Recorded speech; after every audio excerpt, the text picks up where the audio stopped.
आज ना यार मुझे आप लोगों से थोड़ी सी वो बड़े भाई वाली बात करनी है। तो एक काम करो, इस वीडियो को ना 2x स्पीड पर प्ले कर लो, लेकिन प्लीज़ ये वीडियो पूरी देखना यार। मेरे पीछे ना दो टाइप के मैसेजेस हैं। जब भी रिजल्ट आता तो मेरे पास ये दो टाइप के मैसेजेस आते हैं। एक तो ये वाले टाइप के जो बच्चा सिलेक्ट होने के बाद करता है, जैसे ये देवांश है AIR 5। इसने मैसेज किया कि देखो सर, मैंने लगभग 1 साल पहले आपकी वीडियो के नीचे कमेंट किया था। तब मैंने सोचा था कि जब सिलेक्शन होगा तो सर को मैसेज भेजूंगा, सर से मिलूंगा। अब इस टाइप वाले जो मैसेज होते हैं ना यार, मुझे पता है कि मुझे इनका क्या रिप्लाई करना है। इनका 99% यही रिप्लाई होता है, कॉन्ग्रेचुलेशंस भाई, सब तुम्हारी मेहनत है, फिर भी आपने मैसेज किया, क्रेडिट दिया, उसके लिए तहे दिल से शुक्रिया। अब ये एक दूसरा मैसेज है, ठीक है। इसने लिखा है कि मेरे 345 नंबर हैं और कंप्यूटर में 14 नंबर आए, एक नंबर से मैं रह गया। सबके घर में खुशियां मन रही हैं, सिर्फ मेरे घर में नहीं मन रही। एक नंबर और होता तो शायद मैं इनकम टैक्स इंस्पेक्टर होता। क्या करूं, कुछ समझ नहीं आ रहा। अब यार इन बच्चों का मुझे पता है कि मुझे क्या रिप्लाई करना, लेकिन मेरे को ही नहीं समझ में आता कि इन बच्चों को मैं क्या रिप्लाई करूं, इसको मैं कैसे कंसोल करूं। क्योंकि मेरा मन जानता है और मुझे नहीं लगता कि किसी को भी डाउट होगा कि ये बच्चा मेहनती नहीं है। और दिक्कत और बढ़ जाती है जब ये बच्चे 2-3 साल से तैयारी कर रहे होते हैं और हर साल कुछ ना कुछ कारण से कभी कुछ हो गया कभी कुछ हो गया रह रहे होते हैं। तो मुझे समझ नहीं आता कि मैं ऐसे बच्चे को क्या सलाह दूं। 99% इनको मैं यही बोलता हूं कि भाई मेरे कहने से, मेरे ऊपर मेरी बात मान के तू एक अटेम्प्ट और दे ले, इस साल तेरा 100% सिलेक्शन हो जाएगा। तू सिर्फ और सिर्फ प्रैक्टिस पे फोकस करियो यार, और कुछ मत करियो। तो यहां से मुझे ऐसा लगा ना कि एक मुझे अलग से भी वीडियो बना देनी चाहिए, क्योंकि ऐसे और बहुत सारे बच्चे होते हैं वो ना इस टाइम पे आके ना खुद ही सेल्फ डाउट के अंदर फंस जाते हैं कि यार मैं ही तो कुछ गलत नहीं कर रहा, और जिसकी वजह से वो कुछ ऐसी चीजें करते हैं जो इस साल भी शायद उनको सिलेक्शन से दूर ले जाएं। तो मुझे लगा कि मुझे ना इस चीज को लेके एक प्रॉपर वीडियो बना देनी चाहिए।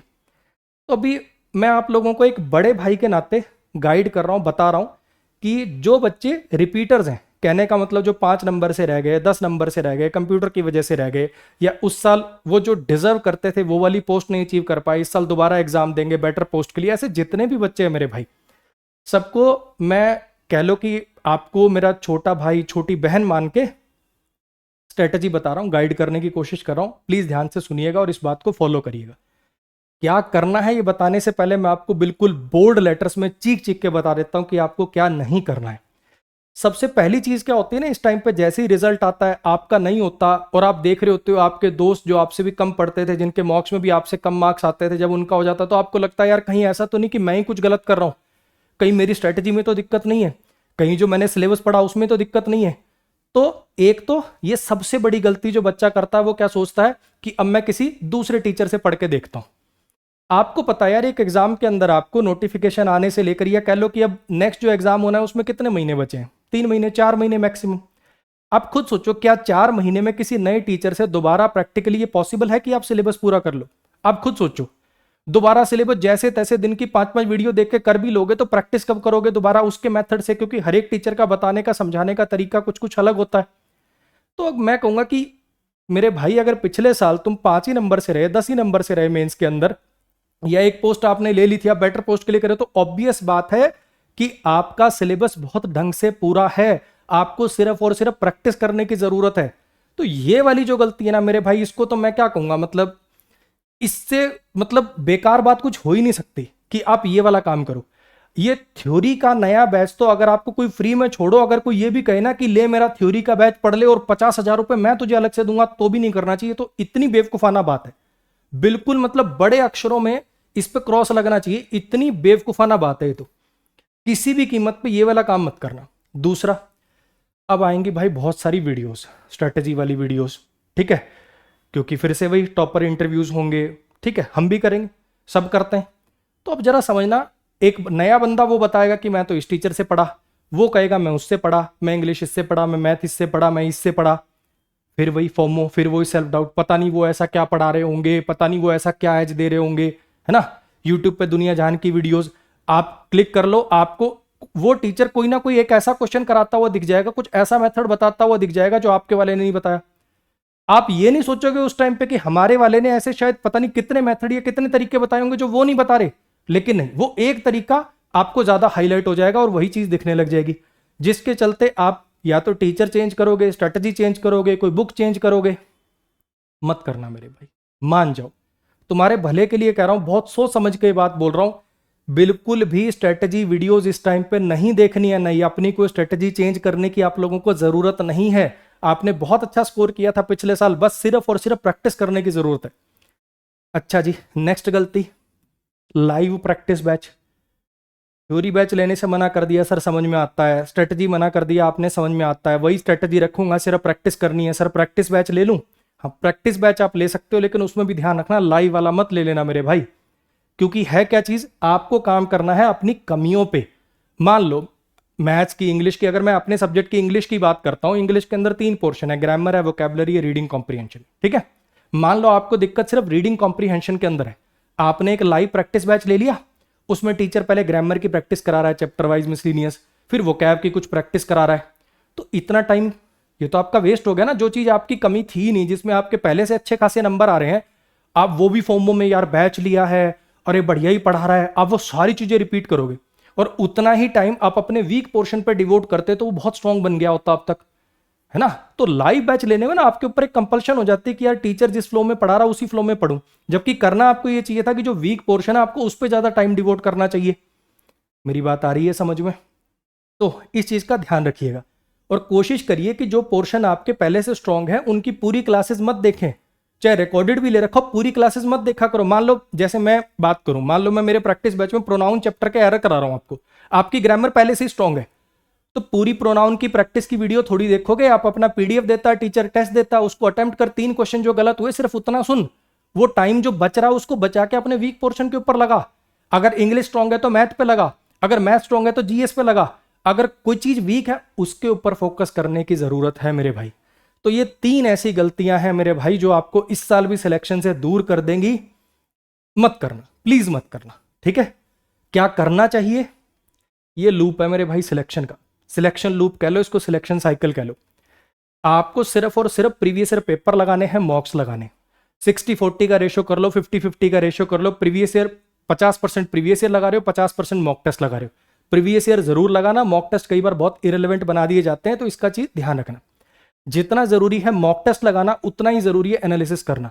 मॉक टेस्ट लगाने से सिर्फ ये पता चलता है कि भैया हमें क्या आता है, एनालिसिस करने से ये पता चलता है कि हमें क्या नहीं आता है। तो जितना जरूरी ये है उतना ही जरूरी है। जब प्रॉब्लम पता होगी तभी तो सॉल्यूशन की तरफ बढ़ोगे। जब इस बात का एनालिसिस करोगे कि भैया कौन से सब्जेक्ट में नंबर ज्यादा कट रहे हैं, किस में इंप्रूवमेंट का स्कोप ज्यादा है, इंग्लिश की पहले ही आइडेंटिफाई कर लिया, मान लो मैथ्स में कट रहे हैं, इंग्लिश में कट रहे हैं कि जीएस में कट रहे हैं। अच्छा इंग्लिश में भी कट रहे हैं तो किस में ज्यादा कट रहे हैं, ग्रामर में कट रहे हैं, वोकैब में कट रहे हैं कि आरसी में कट रहे हैं। जैसी प्रॉब्लम आइडेंटिफाई होगी उस हिसाब से सॉल्यूशन करेंगे। अगर आपको लगेगा कि ग्रामर के अंदर दिक्कत है, अपने नोट्स रिवाइज करके चैप्टर वाइज मिसलिनियस एरर एक बार दोबारा करेंगे, पहले चैप्टर वाइज करेंगे फिर मिसलिनियस करेंगे। वोकैब में नंबर कट रहे हैं तो अच्छा प्रीवियस ईयर एक बार फिर से रिवाइज करेंगे। जो नई मॉक टेस्ट वगैरह में जो नई वोकैब मिलती है, रीडिंग के टाइम पे जो नई वोकैब मिलती है उसको नोट करना शुरू करेंगे भाई। आरसी में नंबर कट रहे हैं तो मॉक टेस्ट में जो क्लोज टेस्ट पैराजंबल आरसी करे वो तो करोगे ही करोगे, इसके अलावा और करेंगे। प्रीवियस ईयर पेपर की मिल जाए वो करेंगे, और उससे और लेवल अगर आपको लगता है बढ़ाना है तो भैया सीडीएस के करेंगे, और लेवल बढ़ाना है तो बैंक के करने लग जाएंगे। जो पोर्शन मेरा कमजोर है उस पर मैं एक्स्ट्रा टाइम डिवोट करूंगा ना। लास्ट है जी रिवीजन और प्रैक्टिस, दोनों एक ही बात है, ठीक है। जो आपने पढ़ रखा है उसको रिवाइज करना है। कहने का मतलब टारगेट बना लिया कि इस हफ्ते के अंदर मैं अच्छा मैथ्स का ही 1 चैप्टर करूंगा, या मैथ्स के 2 चैप्टर करूंगा, इंग्लिश के 2 चैप्टर करूंगा। मैं सिर्फ इंग्लिश की बात करता हूं, कैसे रिवाइज करना है इस हफ्ते का टारगेट बना लिया। मान लो मैं कहने कि एक नाउन चैप्टर और एडजेक्टिव चैप्टर मेरे को कंप्लीट करना है। नोट से जल्दी वीडियो दोबारा मत देखने पहुंच जाना, नोट्स होंगे आपके पास, आपने बना रखे होंगे, नहीं तो प्रिंटेड आते हैं वो ले रखे होंगे। नोट्स आपने रिवाइज करे, उस चैप्टर की जो चैप्टर वाइज प्रैक्टिस थी वो आपने सॉल्व कर दी, वो रिवाइज हो गया, बात खत्म होगी। जब सारी चैप्टर वाइज हो जाए तो मिसलिनियस लगा दी, बात खत्म ग्रामर की। वोकैबुलरी के लिए प्रीवियस ईयर जो वोकैब है फोटोनेमोनिक से जैसे मैं पढ़ाता हूँ, आपने जैसे पढ़ रखी, बुक से पढ़ रखी, कहीं से पढ़ रखी है, उसको रिवीजन मार दिया। और जो क्विज वगैरह आती है वोकैब की वो अटेम्प्ट करते रहे। वोकैब की क्विज तो टाइम पास के रूप में एज अ ब्रेक भी अटेम्प्ट कर सकते हो आप। आरसी के लिए जैसा मैंने पहले बताया, अगर आरसी पोर्शन कमजोर है तो जो mock test previous year paper में जो आरसी करे वो तो करोगे। आरसी का मतलब है cloze test, parajumble, reading comprehension, उसके अलावा अलग से और निकाल लो। सीडीएस का आरसी करना शुरू कर दो, एसबीआई पीओ का आरसी करना शुरू कर दो, बैंक पीओ, बैंक क्लर्क, इनके आरसी करने शुरू कर दो। आई मेरी बात समझ में? तो मेरे भाई ये साइकिल आपको रिपीट मोड पे लगाए रखनी है। Previous year paper, mocks, analysis, weak portion को आइडेंटिफाई किया और उन्हीं की प्रैक्टिस और रिवीजन करते रहे टिल सिलेक्शन। टिल सिलेक्शन यही घूमता रहेगा। फिर बता रहा हूं बच्चे, चीख चीख के बता रहा हूं, ना कोई नया थ्योरी का बैच, ना कोई स्ट्रेटजी चेंज, और ना ही कोई लाइव प्रैक्टिस बैच। ज्यादा से ज्यादा चाहो तो प्रैक्टिस बैचेस ज्वाइन कर सकते हो अगर आपको सिस्टमेटिक ढंग से पता नहीं है कि भैया क्या प्रैक्टिस करूं, कैसे प्रैक्टिस करूं, अच्छा कंटेंट नहीं है आपके पास।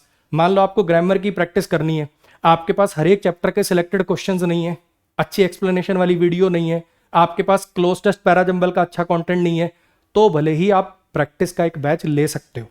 अब मैं यहां पे एक चीज ना एक ही सेकंड दिखा रहा हूं, ये मेरा एक प्रैक्टिस बैच आता है और मैं इसकी डिटेल आपको सिर्फ और सिर्फ इसलिए नहीं बता रहा हूं अभी एक भी, वरना फिर क्या लगेगा, अरे सर आपने तो बैच बेचने के लिए वीडियो बनाई थी। बिल्कुल मत लेना मेरे भाई, बिल्कुल मत लेना। अगर आपको आपने आइडेंटिफाई कर रखा है कि अच्छा ग्रामर की चैप्टर वाइज प्रैक्टिस की मेरे पास ये शीटें हैं, मैंने तो यहीं से करना है, अच्छा मिसलिनियस का मैंने तो यहीं से करना है, अच्छा क्लोज टेस्ट पैराजंबल का मेरा ये कंटेंट है, मेरे पास टेस्ट है, ये है वो है, अगर आपका वो पूरा कंटेंट आइडेंटिफाइड है प्रॉपर, तो बिल्कुल मत लेना, देखना भी मत। मैं चाहता तो अभी 10 मिनट लगा के इसकी डिटेल भी बता सकता हूं कि इसके अंदर ये है, चैप्टर वाइज में ये है, अच्छा टेस्ट भी दे रखे, पीडीएफ, मैं बहुत कुछ बता सकता हूं, लेकिन मैं सिर्फ और सिर्फ उसको इसलिए स्किप कर रहा हूं कि आपको ये ना लगे कि ये वीडियो का मकसद वो बैच को प्रमोट करना है। फिर बोल रहा हूं मेरे भाई, मुझे बहुत मन से दुख फील होता है इन बच्चों के लिए। ऐसा लगता है कि यार ये कैसा फील कर रहे होंगे, मतलब हर कोई बंदा टॉपर की फोटो, मैं भी, मैं क्या करूं, सारी दुनिया वही कर रही है तो मेरे को भी फोटो डालनी पड़ती है, क्या करूं बताओ। अगर ना फोटो डालो तो क्या अर्थ, तो तुम्हारा तो एक भी सिलेक्शन नहीं हुआ क्या, मुझे भी फोटो डालनी पड़ रही है, कल को वीडियोस भी आएंगे, इंटरव्यूज भी करने पड़ेंगे, अब मैं क्या करूं बताओ। लेकिन इनको कोई बताने वाला, कोई गाइड करने वाला, कोई इनको समझने वाला भी तो होना चाहिए, इसलिए मुझे लगा कि ये वीडियो बनानी भाई बहुत बहुत जरूरी है। 100% सिलेक्शन हो जाएगा तुम्हारा, जिसका भी 5 नंबर से रह गया, 10 नंबर से रह गया, 15 नंबर से रह गया, सिर्फ कंप्यूटर की वजह से रह गया, 100% सिलेक्शन हो जाएगा तुम्हारा। तुम्हारे पास इस बार वो एज है। हर साल आप देख रहे होगे मैक्सिमम वही बच्चे होते हैं जो अपना कोर सिलेबस कंप्लीट करके प्रैक्टिस पे कमांड बना चुके होते हैं, वही बच्चे सिलेक्ट हो रहे होते हैं। इस साल तुम्हारे पास वो एज है, बस वो एज मत गंवा देना। जैसे ही आप ये बेवकूफी कर देते हो ना, कोई नया बैच ले लेना, नई स्ट्रेटजी बना लेना, आपने वो जो अब तक आपने इतने साल मेहनत करके वो जो एज आपके पास आई थी ना, आप उसको कुर्बान कर देते हो। आपको सिर्फ और सिर्फ प्रैक्टिस पे कंसंट्रेट करना इस साल, कोई नया थ्योरी बैच नहीं, कोई नई स्ट्रेटजी नहीं, सिर्फ और सिर्फ प्रैक्टिस। बिल्कुल छोटा भाई मान के ऐसे जितने बच्चे हैं, ये सबको मैं मैसेज दे रहा हूं, ठीक है। हो सके ये बातें अगर ठीक लगे, आपको सच में फील हो कि हाँ ये एक ऐसी सलाह है जैसे एक सच में बड़ा भाई देता, ठीक है, और बहुत बहुत इन बच्चों के लिए खुश बहुत हूं मैं, ठीक है। अच्छा लगता है यार जब मैसेज करते, लेकिन इनके लिए बहुत पेन में भी होता हूं मैं, ठीक है।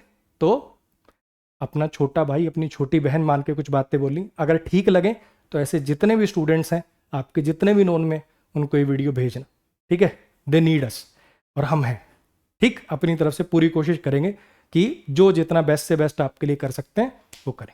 Thank you.